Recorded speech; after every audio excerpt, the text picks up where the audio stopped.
আসসালামু আলাইকুম। কলিং বিষয় মালয়েশিয়া প্লেলিস্ট থেকে এটি হচ্ছে আমার আরেকটি নতুন ভিডিও। তো যখন মালয়েশিয়া বন্ধ হয়ে যায় তো অনেক কর্মী আসতে পারে নাই। তো আমি বলছিলাম একটা ভিডিওতে কতজন কর্মী আসতে পারে নাই।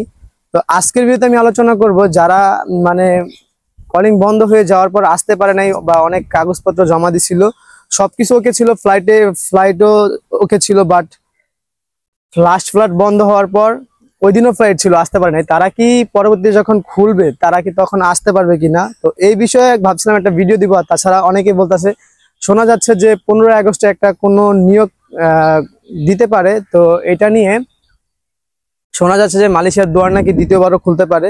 তো অনেকে কমেন্ট করছে, ভাই 15 আগস্টের পর কোনো নিয়োগ দিবে কিনা। তো এখনো সঠিক জানা নাই, বাট ওইরকম একটা আওয়াজ এখন শোনা যাচ্ছে যে দিতে পারে। তো যদি দেয়, ওইখানে কথা হচ্ছে, আমাকে অনেক কমেন্টে বলতেছে, ভাই যদিও দেয় তাহলে যাদের প্রসেস গুলা সব ঠিক ছিল তারা কি আসতে পারবে বা আসতে পারবে কিনা। তো এটা নিয়ে আমি একজনের সাথে আলোচনা করছিলাম, যিনি মালয়েশিয়াতে পুরান অনেকদিন থাকে। তো ওনার কাছে এই বিষয় নিয়ে একটা টিপস চাইলাম। তো উনি বললো, দেখো, যেহেতু তুমি নতুন আর ইউটিউবিং করো, তো সেই ক্ষেত্রে তোমার একটা বিষয় জানা দরকার। যদি মালয়েশিয়া এমন একটা কান্ট্রি, আমি আপনাকে প্রথমে বলতে চাই, মালয়েশিয়া এমন একটা কান্ট্রি, এরা সবসময় খোলা থাকে না, বাট খোলা অবস্থাও অনেক কর্মী আসতে পারে না। তো তারা দ্বিতীয়বার খুললে আসা যায়, কারণ দেখা গেছে আপনার যদি এজেন্সির কাছে ওইরকম ডকুমেন্টস থাকে যেটা স্থাপিত থাকে ওই সময় যখন খোলে, দেখা গেছে 3-4 বছর পর পর মালয়েশিয়া খোলায়। বাট যদি এখন দেখা গেছে রিসেন্টলি কিছুদিন গ্যাপের পর যদি খোলে, সেক্ষেত্রে কিন্তু আপনি মালয়েশিয়াতে আসতে পারবেন, যারা আসতে পারেন নাই।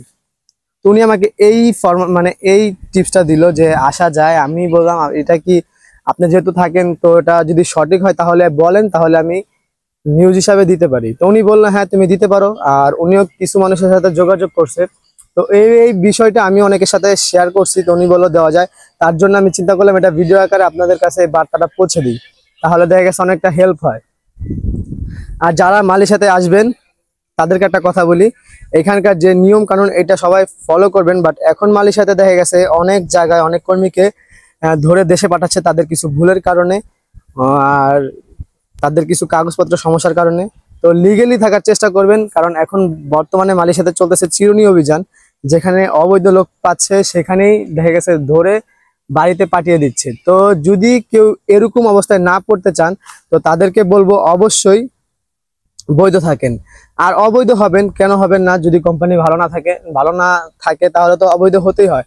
কিন্তু বাট ওইটা সময় বুঝে, যখন পরিস্থিতি ভালো হবে তখন আপনি রিস্ক নিতে পারেন, বাট খারাপ সময়ে রিস্ক নিয়েন না।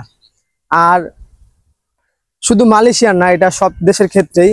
কারণ সাধারণ জ্ঞান হিসাবে যদি আপনি ভাবেন, দেখেন এখন অবস্থা খারাপ, তো এখন মালয়েশিয়ার অবস্থা খারাপ আর অভিযানও চলছে, তার মানে কি মালয়েশিয়াতে লোক আপনার পাঠিয়ে কিন্তু বাংলাদেশেই দেওয়ার চেষ্টা করবে।